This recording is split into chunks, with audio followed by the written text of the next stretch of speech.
Hello guys, आप सभी का एग्रो विद रवि में हार्दिक स्वागत है। दोस्तों, आज हम सभी BSc agriculture 5th semester subject है आपका production technology of fruit and plantation crops, अर्थात फल तथा रोपण फसलों की उत्पादन तकनीकी से जुड़े हुए कुछ विशेष प्रश्नों की चर्चा करने वाले हैं।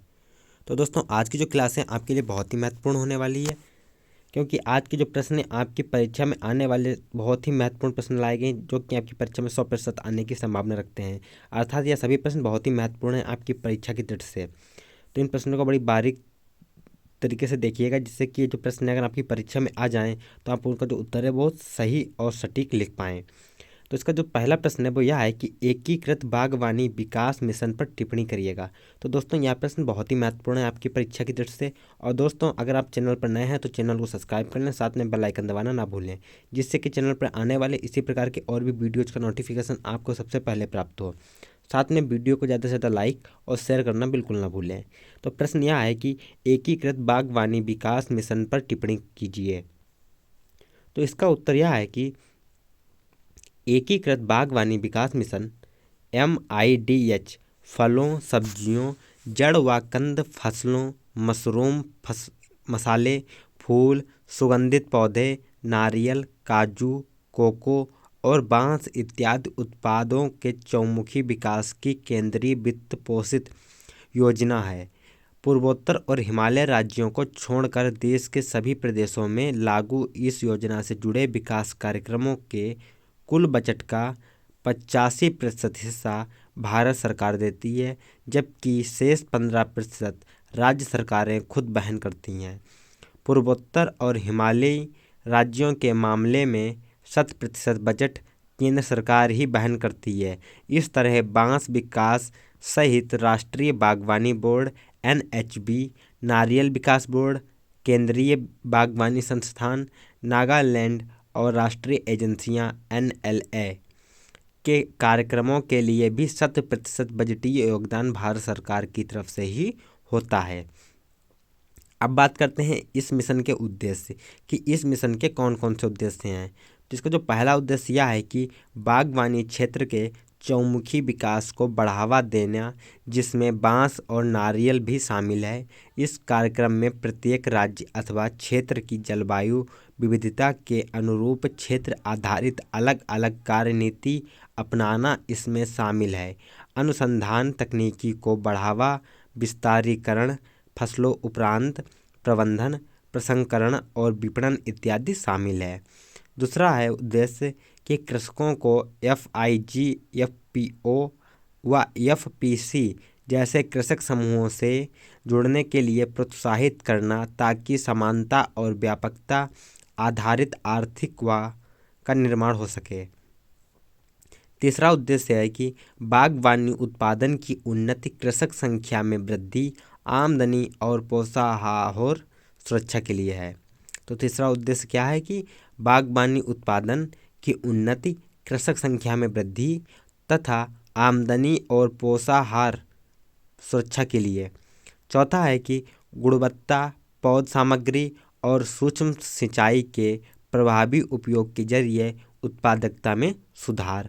फिर पांचवा है कि बागवानी क्षेत्र में ग्रामीण युवाओं में मेगा विकास को प्रोत्साहन देना और रोजगार उत्पन्न करना तथा खासकर फसलों उपरांत शीत श्रृंखला के क्षेत्र में उचित प्रबंधन करना।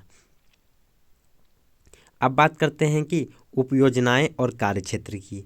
इस मिशन से जुड़े हुई जो उपयोजनाएं और कार्यक्षेत्र हैं वो कौन कौन से हैं। तो जो पहला है वो यह है राष्ट्रीय बागवानी मिशन। क्या है? राष्ट्रीय बागवानी मिशन।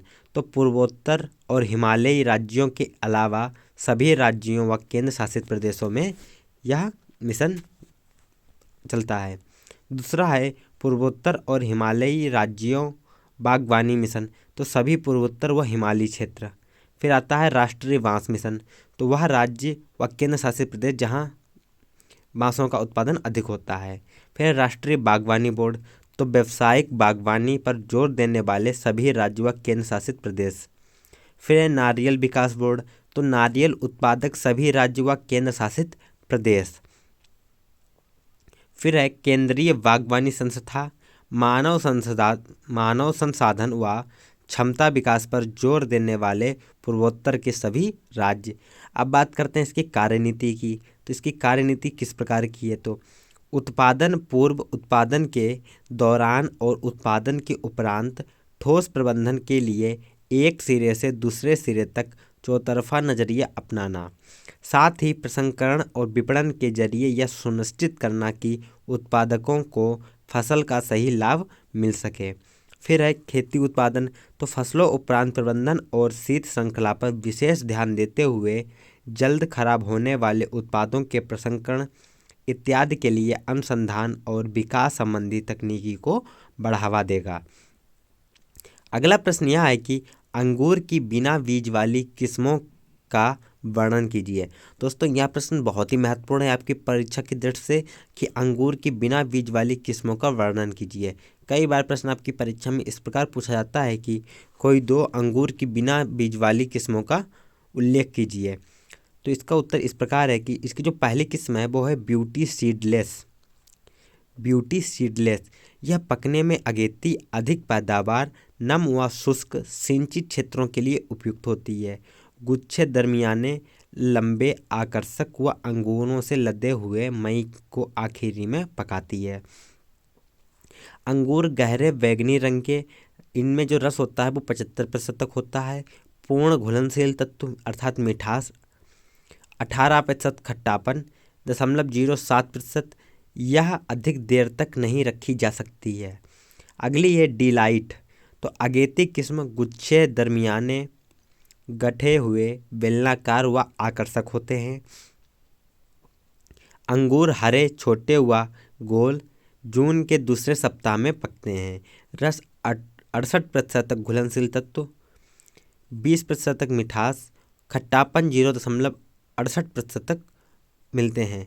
अंगूर बहुत ज़्यादा इनमें लगते हैं, इसलिए यह पैदावार की दृष्टि में नंबर 1 पे आता है। फिर है परलेट।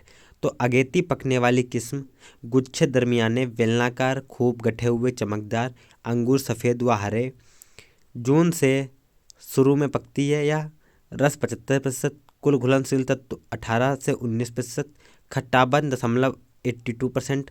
अंगूर खूब लगते हैं। फिर है थॉम्पसन। तो मध्य मौसमी किस्म गुच्छे बड़े, खूब गुथे हुए, अंगूर सुनहरे, बराबर रस 69%, कुल घुलनशील तत्व 22% व खट्टापन 0.63% तक होता है। यह किस्म अपेक्षाकृत कम फल देने वाली होती है। अब बात करते हैं प्रश्न नंबर 3 की। तो प्रश्न नंबर 3 में पूछा गया है कि नींबू के फलों की तुड़ाई कब करनी चाहिए? नींबू के फलों की तुड़ाई कब करनी चाहिए? तो इसका उत्तर इस प्रकार है कि नींबू की परिपक्व होने पर ही तुड़ाई करनी चाहिए। खट्टे नींबू के पौधों में एक साल में कई बार फल लगते हैं और इसके फलों को तैयार होने में लगभग 6 माह का समय लगता है। जब फल पककर हरे रंग से पीले रंग के हो जाएं, तब उनकी तुड़ाई शुरू कर देनी चाहिए। फलों को तोड़ते समय एक बात का ध्यान रखना चाहिए कि फलों के साथ साथ थोड़ा हिस्सा तनों और पत्तियों का भी तोड़ लिया जाए, जिससे कि फल के छिलके को कोई नुकसान ना पहुंचे। अब बात करते हैं प्रश्न नंबर 4 की। तो प्रश्न नंबर 4 यह है कि काजू की खेती पर संक्षेप में वर्णन कीजिए। क्या काजू की खेती जो होती है वो किस प्रकार से की जाती है? तो इसका उत्तर इस प्रकार है कि काजू का जो मूल स्थान है वो ब्राज़ील देश है, जहाँ से 16वीं सदी के उत्तरार्ध में उसे वनीकरण और मृदा संरक्षण के प्रयोग से भारत लाया गया। मृदा क्षरण को रोकने वाला यह पौधा आज की तारीख में चाय और कॉफ़ी के बाद अधिकतम विदेशी मुद्रा अर्जित करने वाली फसल है। सूखे मेवों में काजू का महत्वपूर्ण स्थान होता है। सभी प्रकार के उत्सवों और समारोह में, खास तौर पर पश्चिमी देशों में, स्नैक्स में काजू का होना लगभग अनिवार्य होता है। अब बात करते हैं प्रश्न नंबर 5 की। तो प्रश्न नंबर 4 यह है कि काजू की खेती के लिए किस प्रकार की जलवायु की आवश्यकता होती है? या काजू की खेती के लिए किस प्रकार के मौसम की आवश्यकता होती है?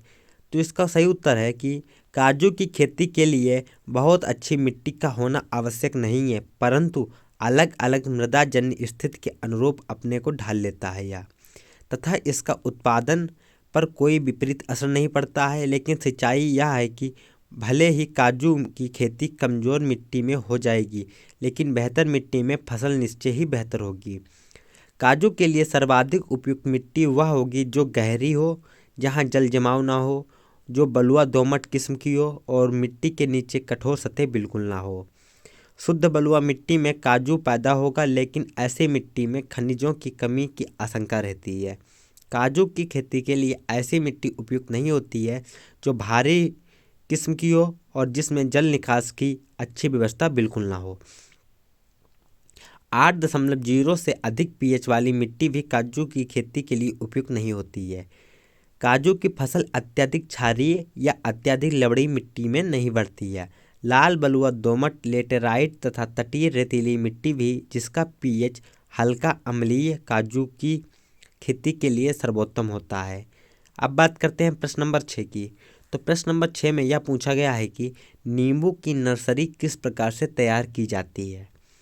तो नींबू की नर्सरी के लिए थोड़ी ऊंचाई वाली उपजाऊ और अच्छे नितार वाली ज़मीन का चयन करना चाहिए, जिसमें 2 × 1 मीटर की 15 सेंटीमीटर ऊंची उठी हुई क्यारियां बनाएं।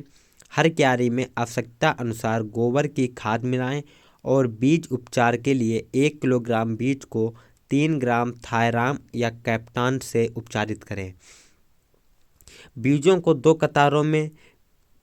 दो कतारों के बीच 15 सेंटीमीटर और 2 बीजों के बीच 5 सेंटीमीटर अंतर रखा जाए। कई बार परीक्षा में प्रश्न इस प्रकार से बनता है कि जो नींबू की जो कतारें होती हैं उनके बीच की दूरी क्या होती है। तो उनके जो बीच की दूरी होती है वो 15 सेंटीमीटर होती है और बीजों के बीच की दूरी 5 सेंटीमीटर होती है। अंतर रखकर 2 सेंटीमीटर गहराई पर जुलाई से अगस्त के महीने में बुवाई कर देनी चाहिए। सर्दियों में 5 से 7 दिनों पर और गर्मियों में 4 से 5 दिनों पर नर्सरी की सिंचाई करें। ज़रूरत के हिसाब से खरपतवार व रोग कीट का उपयोग करना चाहिए। तो दोस्तों, आज की अगर क्लास आपको अच्छी लगी हो तो वीडियो को ज़्यादा से ज़्यादा लाइक करें, शेयर करें। साथ में अगर आप चैनल पर नए हैं तो चैनल को सब्सक्राइब कर लें और साथ में बेल आइकन दबाना बिल्कुल ना भूलें। तो मिलते हैं अगले वीडियो में, तब तक जय हिंद, जय भारत।